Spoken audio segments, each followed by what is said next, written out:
நீங்க ஃப்ரெண்ட்ஸ எப்படி பயப்படாம கதைக்கோணும்?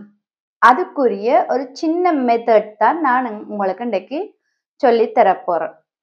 உங்களுக்கு என்னோட ஃப்ரெண்ட்ஸ் படிக்கணும்னு சொல்லி சொன்னா, குறிப்பா கதைச்சு பழகணும்னு சொல்லி சொன்னா, எந்த மெயில் அட்ரஸுக்கு மெயில் அனுப்புங்க. நீங்க டெல்ஃப் எக்ஸாமுக்கு உங்கள தயார்படுத்தணும்னா கூடியும் எந்த மெயில் அட்ரஸுக்கு மெயில் அனுப்புங்க. என்னட்ட கூது ஃபோன்ஸே வாரத்துக்கு நேரம் இல்லாத ஆட்கள் நான் மெம்பர்ஷிப் ஒன் பண்ணியிருக்கேன். நீங்க அதிலேயுமே ஜாயின் பண்ணி நீங்க படிச்சு கொள்ளலாம். உங்களுக்கான கேள்வி என்னன்னு சொன்னா, இதுல தெரியுற ஃப்ராஸ்ல வந்து ஒரு பிழை இருக்கு. அந்த பிழைய திருத்தி நீங்க எனக்கு கமெண்ட்ல எழுதுங்க. இப்ப வாங்க அந்த ஃப்ரெண்ட்ஸ வந்து உங்களுக்கு எவ்வளவுதான் தெரிஞ்சிருந்தாலும் என்னன்னு பயப்படாம கதைக்கிறது. அதுக்கான ஒரு டெக்னிக், அந்த படிக்கிற முறை என்னன்னு சொல்லி இப்ப சொல்றேன். சரி, இப்ப நீங்க வந்து ஒரு இடத்துக்கு போறீங்க, ஒரு ஆளோட கதைக்க போறீங்கன்னு சொன்னா, ஏற்கனவே அவையோட கதைக்கிற தலைப்பு வந்து சுஜே வந்து உங்களுக்கு தெரிஞ்சிருக்கு. அப்படி தெரிஞ்சிருந்தா நீங்க என்ன செய்யணும்னு சொன்னா, அதுக்குரிய அது சம்பந்தமான சொற்கள், அதுக்கு என்னென்ன வினை சொற்கள் பாவிப்பீங்க, அதுக்கு என்னென்ன வசனங்கள் வாக்கியங்கள் நாங்க அமைச்சு கதைக்கலாம், என்னென்ன கேள்விகள் கேட்கலாம்னு நீங்க ஏற்கனவே தயார்படுத்தி கொள்ளணும். அப்படி தயார்படுத்தி கொண்டீங்கன்னா போயிருந்து கதை கேட்க வந்து உங்களுக்கு பயம் இல்லாம இருக்கும். இப்போ ஒரு சொல்ல சொன்னா கூடியும் உங்களுக்கு அது உடனே விளங்கக்கூடிய மாதிரி இருக்கும். ஒன்று விளங்காட்டித்தான் உங்களுக்கு ஒரு பயம் பதட்டம் வந்து அந்த கதைக்கிறத வந்து இடையில நிப்பாட்டிடுவீங்க. சரி, இப்போ ஒரு உதாரணம் பார்ப்போம். இப்ப நான் என்ன சொல்ல போறேன்னு சொன்னா, வங்கிக்கு போறோம். வங்கிக்கு போய் ஒரு ஆளோட அக்கௌண்ட்டுக்கு நாங்க காசு அனுப்ப போறோம். அப்படி அனுப்பிக்க இப்ப வங்கிக்கு போய்க்க என்னென்ன சொற்கள் எங்களுக்கு தேவை, அங்க என்னென்ன வேர்புகள் பாவிப்போம், அங்க என்னென்ன வசனங்களை பாவிப்போம்னு சொல்லிட்டு கடைசியில ஒரு சின்ன உரையாடல் உண்டு. அதுவுமே நான் உங்களுக்கு சொல்லி தரப்போம். இப்படி நீங்க இப்ப நான் வந்து வங்கியில கதைக்கிற மட்டும்தான் சொல்லி தரப்போம். இப்படி நீங்க எங்க கதைக்க போறீங்களோ, ஹாஸ்பிட்டல் ஆகட்டும், இல்ல ஒரு பார்மசில ஆகட்டும், இல்ல ஒரு கடையில, இப்ப எங்க எது சம்பந்தமா எங்க கதைக்க போறண்டாலும் நீங்க அதுக்குரிய சொற்களை வந்து கட்டாயம் சொற்களையோ இல்ல கொஞ்சம் வாக்கியங்களையோ தேடி நீங்க அறிஞ்சு வச்சுக்கொண்டு தயார்படுத்தி கொண்டு போனீங்கன்னு சொன்னா இன்னுமே இலகுவா பயம் இல்லாம உங்களால கதைக்கக்கூடிய மாதிரி இருக்கு.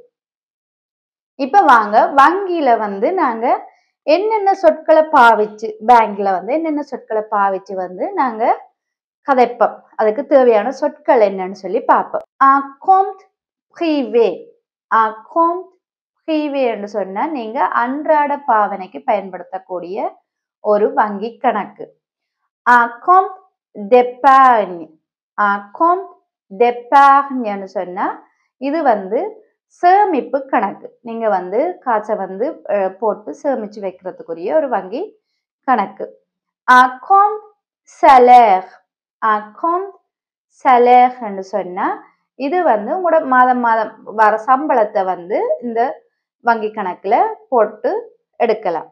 அடுத்தது வந்து compte entreprise, compte entreprise அல்லது compte commercial என்று சொன்னா இது வந்து தொழில் செய்கிறார்கள், ஒரு பிசினஸ் செய்கிறார்கள் இந்த வங்கி கணக்கை முக்கியமா வச்சிருப்பீங்க. அடுத்தது compte bancaire, compte bancaire என்று சொன்னா இந்த நான் சொன்ன வங்கி கணக்குகளைத்தான் இந்த compte bancaire என்று நாங்க சொல்லுவோம். une carte bancaire, une carte bancaire என்று சொன்னா வங்கி அட்டை, பேங்க் கார்டு, அது எல்லாருக்குமே தெரிஞ்சிருக்கும். des espèces, des espèces என்று சொன்னா காசு. செக், செக் என்று சொன்னா காசோலை. சரி, virement, virement சொன்னா பண பரிமாற்றம். ஒரு வங்கி கணக்குல இருந்து இன்னொரு வங்கி கணக்குக்கு காசை நாங்க பண பரிமாற்றம் செய்யறது, அனுப்புறது. அடுத்தது crédit, crédit என்று சொன்ன வங்கி கடன். solde, solde என்று சொன்னா மீதி, உங்களோட வங்கி கணக்குல எவ்வளவு மீதி இருக்குதோ அதுதான் சோல்டுன்னு சொல்றது. ஆ ரெஸ்யூ ஆ ரெஸ்யூன்னு சொன்னா ரிசீட். வங்கியில வந்து காசு எடுக்கிறோம்னு சொன்னா இவ்வளவு எடுத்திருக்கிறோம்னு சொல்லி ஒரு ரிசீட் வரும். இத்தனை மணிக்கு இத்தனாம் தேதி, அதைத்தான் ஆ ரெஸ்யூன்னு சொல்லுவோம். une facture une factureன்னு சொன்னா பில். une identité une identitéன்னு சொன்னா அடையாள அட்டை. une carte crédit une carte créditன்னு சொன்னா கிரெடிட் கார்டு. அடுத்தது une carte débit une carte débitன்னு சொன்னா டெபிட் கார்டு. distributeur automaticன்னு சொன்னா காசு எடுக்கிற மிஷின், ஏடிஎம். சரியா?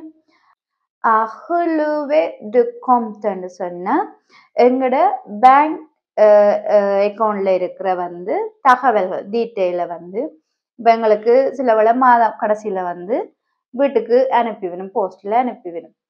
இத்தனாம் தேதி நீங்க இவ்வளவு காசு எடுத்திருக்கிறீங்க, இத்தனாம் தேதி நீங்க இந்த கார்டை பயன்படுத்தி ஆன்லைன்ல சாமான் வேண்டி இருக்கிறீங்கன்னு சொல்லி அதைத்தான் அனுப்பிவிடும். இவ்வளவுமே வந்து நீங்க பேங்க்ல கதைக்கிறதுக்கு தேவையான சொற்கள். இப்ப அடுத்தது வந்து என்னென்ன வெர்ப் வினை சொற்கள் தேவைன்னு சொல்லி பார்ப்போம். டெபோசே டெபோசேன்னு சொன்னா காசை வந்து நாங்க வைப்பு செய்யறது, டிபாசிட் பண்றது. சரியா? ஹத்தீகே ஹத்தீகேன்னு சொன்னா வந்து காசை நாங்க எடுக்கிறது, வித்ஹோவல் பண்றது, எடுக்கிறது. சரியா? அடுத்தது பேயே பேயேன்னு சொன்னா காசை வந்து நாங்க செலுத்துறது, பே பண்றது. எப்பார்னியே எப்பார்னியேன்னு சொன்னா சேமிக்கிறது. டிரான்ஸ்ஃபேரே டிரான்ஸ்ஃபேரேன்னு சொன்னா காசை வந்து பரிமாற்றம் செய்யறது, டிரான்ஸ்ஃபர் பண்றது இன்னொரு ஆளுடையில இருந்து இன்னொரு ஆளுக்கு. ouvrir un compte ouvrir un compteன்னு சொன்னா ஒரு கணக்கு, வங்கி கணக்கு வந்து திறக்கிறது. fermer un compte fermer un compteன்னு சொன்னா வங்கி கணக்கை நாங்க மூடுறது, இல்லாம எங்களுக்கு இது தேவையில்லைன்னு சொல்லி மூடுறது. signer signerன்னு சொன்னா நாங்க சைன் பண்றோம், கையெழுத்து போடுறோம். சரியா?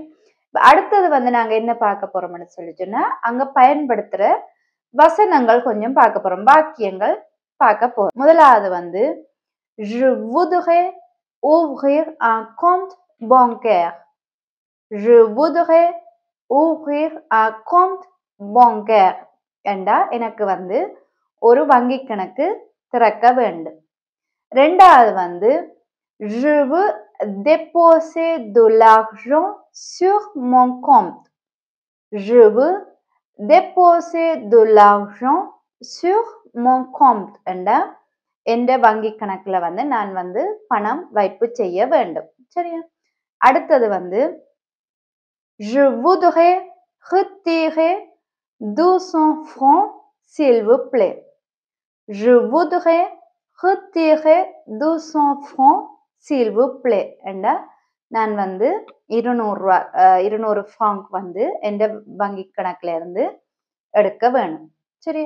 அடுத்தது வந்து pouvez-vous faire un virement vers ce compte pouvez-vous faire un virement vers ce compte என்றா இந்த வங்கி கணக்குக்கு வந்து நான் வந்து வைப்பு ஒரு பணப்பரிமாற்றம் செய்ய முடியுமா? அடுத்தது வந்து quel est le solde de mon compte s'il vous plaît quel est le solde de mon compte s'il vous plaît என்று சொன்னா எந்த வங்கி கணக்குல வந்து மிகுதி எவ்வளவு இருக்குது, பேலன்ஸ் எவ்வளவு இருக்குது.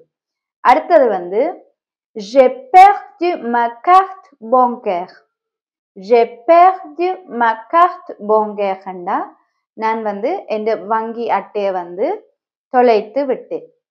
அடுத்தது வந்து je souhaite commander un nouveau chéquier je souhaite commander un nouveau chéquier ன்னு சொன்னா நான் வந்து ஒரு புது காசோலை வந்து உங்களிடம் ஆர்டர் பண்ணணும். சரியா?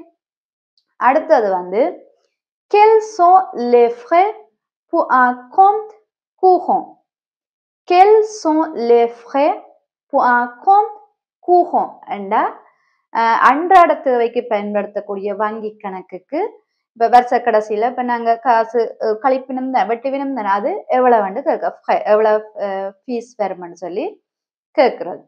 அடுத்தது வந்து je veux fermer mon compte bancaire.